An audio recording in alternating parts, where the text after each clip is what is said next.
Hey everyone, my name is Nate Stickney. I'm a consultant at ADAPTOVATE in our Singapore office.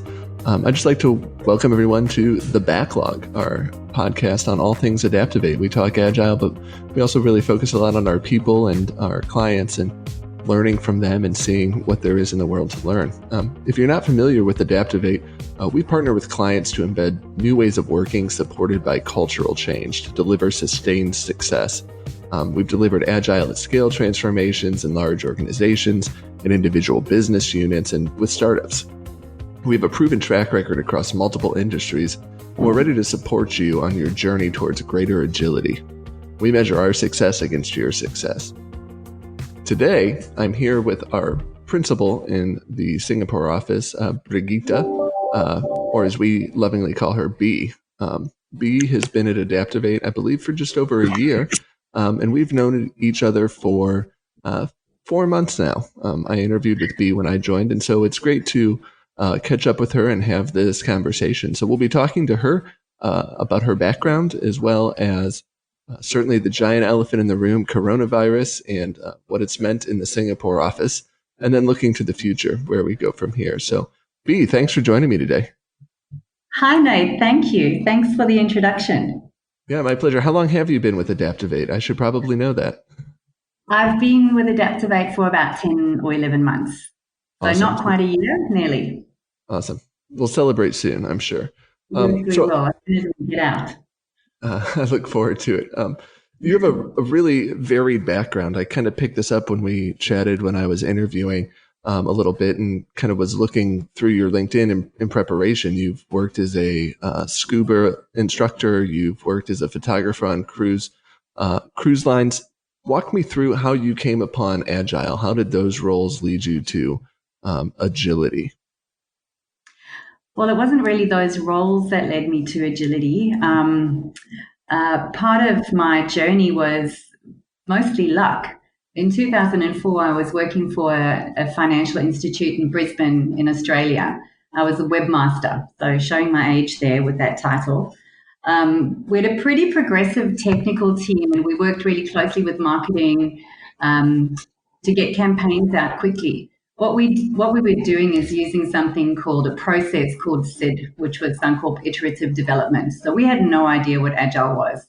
We were just doing something that delighted our customer and felt sensible.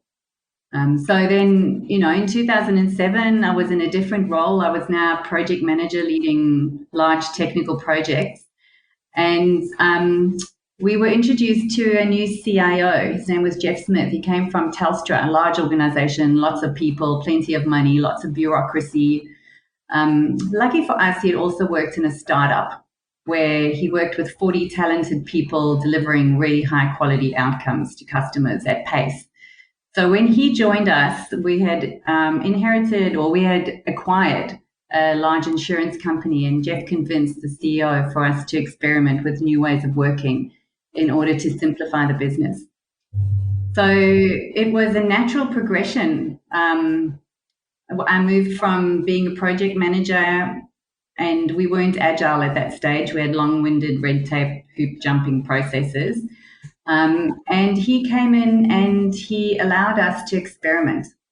He brought in a group of agile coaches to help us transform. And looking back now, I think we were just making it up as we went along. Agile was really, really new. But we had fun, and year after year, we delivered high-quality projects. And now it's just part of my DNA, just part of what I do, and I don't know how to do it any differently.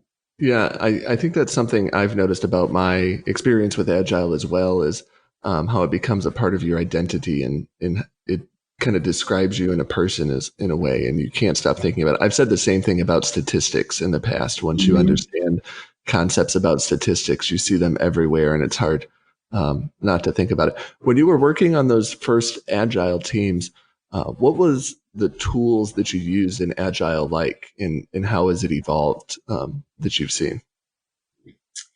So way back when we first started, we weren't really using any tools. We were using communication. We would have the customer sit with us, and I guess it was Excel spreadsheets and so forth.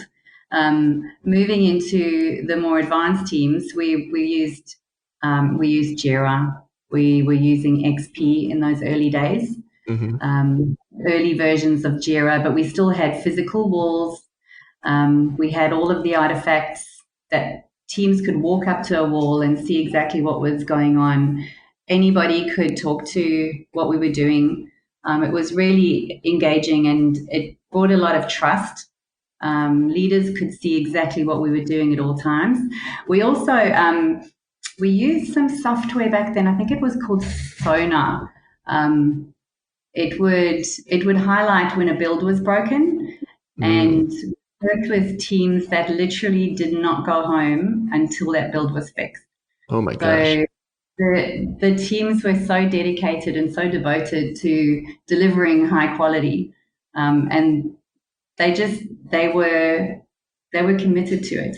It was a fun environment to work in. That is a fun environment. Something that I learned as we've worked together is that you mentioned the physical walls, that you have a strong passion for visually representing information and visual communication. Where did that come out, and how do you feel that can be replicated with digital tools, or how do you bring that to how you work now? I'm still a very tactile person, so the new digital world that we found ourselves in has been a little trying, and I think my bias for face-to-face communication and wanting to be in a room with people has limited my learning. So it's been really incredible to pick up these new tools and run with them. And just yesterday, I co-facilitated a session with a group of leaders, doing a retrospective with them. They were across the whole of Southeast Asia using a new tool that I really just used for the first time yesterday. It was surprising that it worked so well, and I didn't have to be in the room, and I didn't have to see everyone face to face and look in their eyes. I could just, look at what the room was doing over a screen. So it's been quite inspiring for me to understand that we can do things, we can get the same outcome using something totally different. I agree. My last question, just kind of on getting to know you, is I mentioned those fun roles in your past.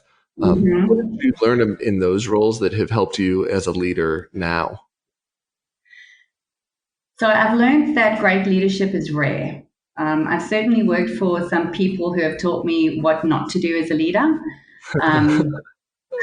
But thankfully for me, I've had the opportunity to work with some wonderful people who trusted me even when I had no idea what I was doing, totally pretending. I didn't know how to take photographs, but I cruised around the world as a photographer. I didn't know anything about hospitality, but I ran a dive resort. And pretty much every role or career choice that I put my hand up for, there's been someone who's believed in me and who's made me feel like they care about my well-being. So I think that that's something that I feel really strongly about, and I hope that this comes through with my Singapore team. Yeah, no, I will say, I think on behalf of all of us here that it does, that we really appreciate your leadership and that you're executing on that. It kind of segues into the next part of our conversation here around COVID-19 and in the Singapore office. So I'm just curious, what's changed for you and the Singapore team in the past month? Well, our whole world has changed. I brought in 2020 New Year with some good friends in Koh Samui, and I couldn't have dreamt in my wildest dreams that 4 months down the track I'd be confined to my home. And, people would have been hospitalized and families separated. But thank goodness for technology. And our Singapore team has already we had a really strong foundation to start off with. We're close-knit, and we're finding ways to use technology to come together and have fun. I think I'm checking in a little bit more with individuals than I did before, making sure that mental health is being addressed and that they feel supported. The Singapore team as a whole are still supporting a lot of clients. We're still really busy, and we haven't had a lot of time to ramp up and master all of these new tools. But the team has not missed a beat. They have adapted at light speed and really have impressed all of the leadership team. Yeah, excellent. You mentioned kind of checking in more regularly. What other steps have you taken to maintain engagement across the team? I guess the checking in is helping. We're having a stand-up every morning. I make sure that, the teams, we try not to overload the teams. We've done a couple virtual happy hours. Is the other one? Yeah. So yes, that's right. We've moved from having happy hours in the office to now having virtual happy hours and playing games. So yes, back to base Fridays, which we loved when in the good old days. We now have to do virtually. Yeah. And what have you seen in terms of how clients are adapting to this current reality? How have they responded? So I guess we've seen one or two clients who are struggling with the concept of remote working, and then there are other clients who are striving. So many IT teams have not missed a beat because they've been practicing distributed work practices for years.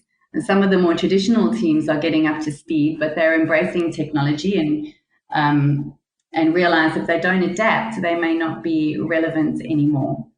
So again, just facilitating that session yesterday, the group of leaders would normally have come together, flown across Southeast Asia, met in a room, but they were open to change. So I'd say try and adapt to the new situation. It's going to be our new normal. And try not to miss a beat. Yeah, you kind of segued into my next question a little bit. What guidance would you give to clients to help them navigate this? Yeah, I'd say to clients, don't stop the momentum. Keep pushing through. There are wonderful tools and games out there that can keep teams connected. I'd also say try to plan your day as if you were leaving home. So you can get stuck in these screens. Do your exercise, call your friends, call your family, book time for yourself in your calendars. It's far too easy to just get sucked into the screens all day and not move. But yeah, keep the momentum going. There's no need to stop. Yeah, and being kind of locked in our apartments here in Singapore, what do you miss most being out and about? Well, I am an extrovert, so I get my energy from people.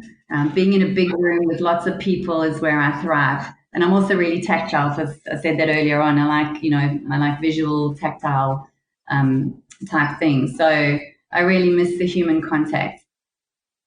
Yeah, I think there's a reason that it's you and I who have ended up hosting or participating in ADAPTOVATE's first podcast, as we are probably the two most extroverted in our office here. So it seems right that we would have this conversation. Looking towards the future here, what changes do you hope will stick even after COVID runs its course? Well, I think working from home, I think being more remote, the flexibility to work anywhere. So I had a bias as an Agile coach that you had to be on the ground with the team to add value.